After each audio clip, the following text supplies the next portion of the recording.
다 함께 7월의 말씀 이사야서 41장 10절 말씀을 암송하시면서 하나님 앞에 예배자로 나아가시겠습니다. 두려워하지 말라. 내가 너와 함께함이라. 놀라지 말라. 나는 네 하나님이 됨이라. 내가 너를 굳세게 하리라. 참으로 너를 도와주리라. 참으로 나의 의로운 오른손으로 너를 붙들리라. 아멘. 찬송가 304장 그 크신 하나님의 사랑 우리 가슴에 새기며 다 함께 신령과 진정으로 찬양하시겠습니다.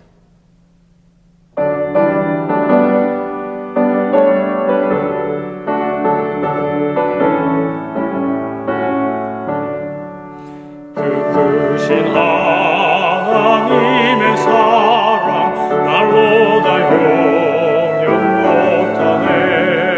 저 높고 높은 별을 넘어 이 낮고 낮은 땅 위에 죄범한 영혼 구하려 그 아들 보내사 화목제물 삼으시고 죄 용서하셨네. 하나님 크신 사랑을 증량다 못하네. 영원히 변치 않는 사랑 성도여 찬양하세. 괴로운 시절 지나가고 땅 위에 영화 쇠할 때 주 믿지 않던 영혼들은 큰 소리 외쳐 울어도 주 믿는 성도들에게 큰 사랑 베푸사 우리의 죄 사했으니 그대 잊을까. 하나님 크신 사랑을 증량다 못하네. 영원히 변치 않는 사랑 성도여 찬양하세. 하늘을 두루마리 삼고 바다를 먹물 삼아도 한없는 하나님의 사랑 다 기록할 수 없겠네. 하나님의 크신 사랑 그 어찌 닿았을까. 천을 높이 쌓아도 채우지 못하리. 하나님 크신 사랑을 증량다 못하네. 영원히 변치 않는 사랑 성도여 찬양하세. 하나님께서 오늘 우리에게 주신 말씀은 룻기 3장입니다. 룻기 1장, 2장, 3장에 이어지는 세 사람의 주인공 나오미, 룻, 보아스의 이야기에서 공통적으로 한 가지 단어가 모든 세 사람에게 적용되는 것을 볼 수 있습니다. 히브리어이긴 하지만 우리가 하나 이 단어 알고 가슴에 새기고 늘 묵상하면 좋겠습니다. 그것은 헤세드라고 하는 단어입니다. 어떤 본문과 상황이냐에 따라서 이것이 인애로 해석될 수도 있고 은혜로 해석될 수도 있고 긍휼로 해석될 수도 있고 사랑으로 해석될 수도 있습니다. 하나님의 헤세드라고 하는 이 표현, 구약 성경에 나오는 헤세드라는 표현에는 하나님의 그 자비와 긍휼이 담겨 있고 헤세드를 실천하는 사람들의 배려와 존중과 지극한 사랑이 담겨 있습니다. 1장에 보면 나오미가 두 며느리에게 룻기 1장에서 고향으로 돌아가라, 친정으로 돌아가라 라고 하면서 그가 먼저 헤세드를 보여줍니다. 그랬더니 룻이 나오미를 쫓았다고 되어 있는 것처럼 연로하신 시어머니가 혼자 고향에 쓸쓸하게 그야말로 남편 죽고 자식 죽고 다 망해서 이제 오고 갈 데 없어서 처량한 신세로 가는 걸 혼자 볼 수가 없어서 그 시어머니와 함께 자기로서는 이방 땅인데 유다 베들레헴으로 돌아옵니다. 이게 바로 룻의 헤세드입니다. 2장에 보면 이제 보아스의 밭에 가서 룻이 이삭 줍기를 할 때 보아스가 룻에게 하나님의 헤세드를 보여줍니다. 그러니까 나오미, 룻, 보아스 세 사람을 연결하는 공통적인 공통점이 있다면 그것은 바로 헤세드입니다. 하나님의 사랑에 대한 표현을 나오미는 나오미대로, 룻은 룻대로, 그리고 보아스는 보아스대로 보여주는 겁니다. 룻기는 4장밖에 되지 않는 짧은 내용이지만 이 헤세드가 어떻게 발전하고 성장해서 열매를 맺는지를 우리에게 잘 보여주고 있습니다. 이제 3장에 보면 드디어 그 헤세드가 열매를 맺기 위한 전 단계의 모습을 보여줍니다. 나오미가 어느 날 생각을 합니다. 나는 늙었고 내 며느리는 나를 봉양하느라고 저렇게 나가서 열심히 이삭 줍기 하고 있고 고생하고 있는데 나야 며느리 덕을 보고 사니까 참 좋지만 내 며느리는 도대체 내가 죽고 나면 어떻게 되는 건가? 이방 여인이고 모압 땅으로 돌아갈 수도 없고 여기 살 수도 없고 저 어떻게 해야 좋은가? 그야말로 나오미의 헤세드가 룻을 생각하며 한 가지 지혜를 발견해냅니다. 그것은 3장 1절에 이렇게 되어 있습니다. 내 딸아, 내가 너를 위하여 안식할 곳을 구하여 너를 복되게 하여야 하지 않겠느냐. 저는 3장 1절을 읽을 때 참 눈물이 납니다. 왜냐하면 시어머니가 며느리에게 진심으로 고마워하면서 자기보다 며느리 생각을 더 많이 하는 겁니다. 이 말은 다른 말로 말하면 며느리가 안식할 곳을 찾아서 바꾸어 말하면 재혼해서 가면 자기는 홀로 남을 수 있습니다. 지금은 며느리에게 얹혀서 사느라고 좀 눈치도 보이고 힘도 들지 모르지만 어쨌든 며느리의 수고로 인해서 나오미는 편안한 노후를 보내는 중입니다. 넉넉하지 않더라도 두 사람 사이에 그 서로 배려하고 존중하는 따뜻한 사랑 속에서 안전하게 살고 있는 겁니다.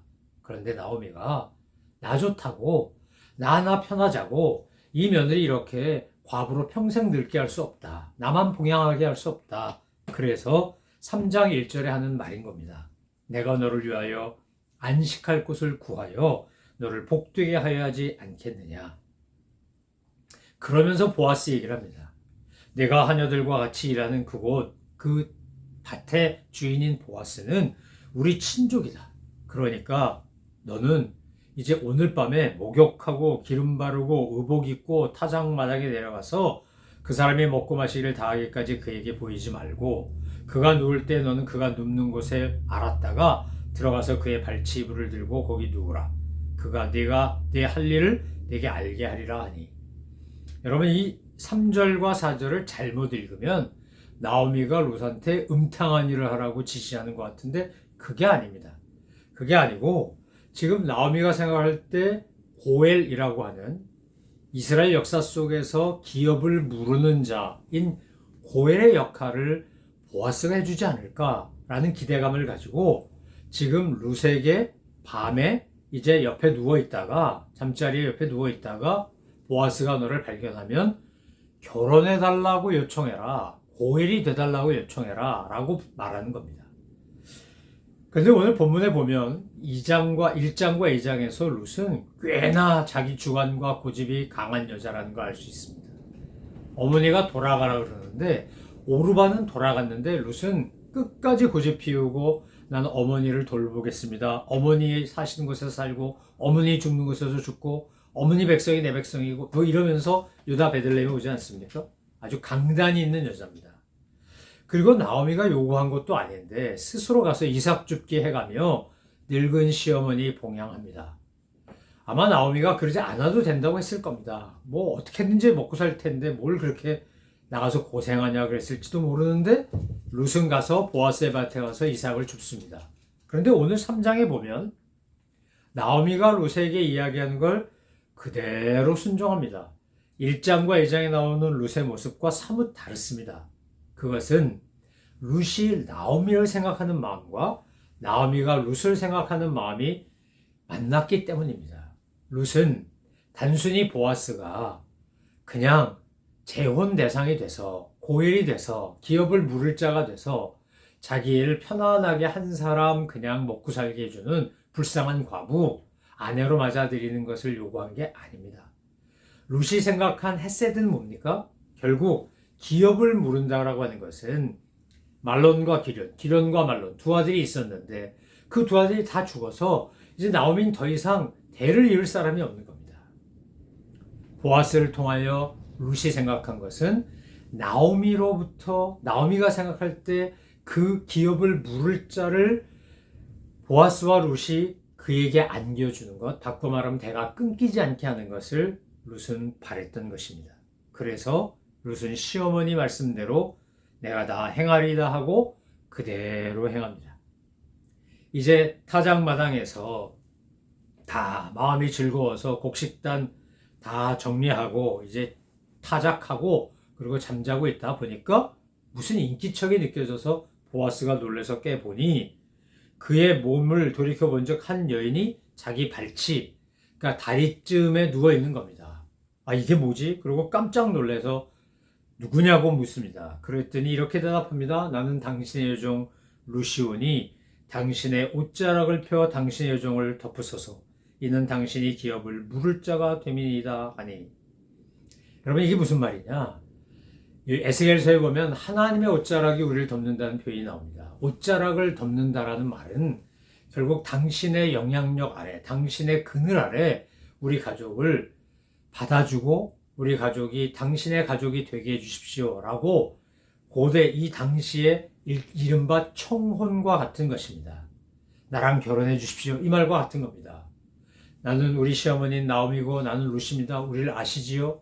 자, 모압 땅에 갔는데 우리 시아버지도 죽고 남편도 죽고 두 과부가 돼가지고 돌아왔습니다. 그러니까 당신이 엘리멜렉의 친족이니 기업을 물을 자가 되니까 우리의 기업을 물러주십시오. 바꾸면 우리를 걷어서 대가 끊기지 않게 해주십시오. 나랑 결혼해 주십시오. 더 나아가선 나오미에게 대를 이을 수 있는 자식을 나를 통해서 낳아주십시오. 이 얘기입니다. 얼마나 어떻게 보면 당돌하기도 하고 굉장히 용감하기도 하고 이상하기도 합니다. 그런데 10절에서 보아스가 그런 룻의 요청을 듣고 이렇게 칭찬합니다. 그가 이르되 내 딸아 여호와께서 내게 복 주시기를 원하노라. 내가 가난하건 부하건 젊은 자를 따르지 아니하였으니 내가 베푼 인애가 처음보다 나중이 더하도다.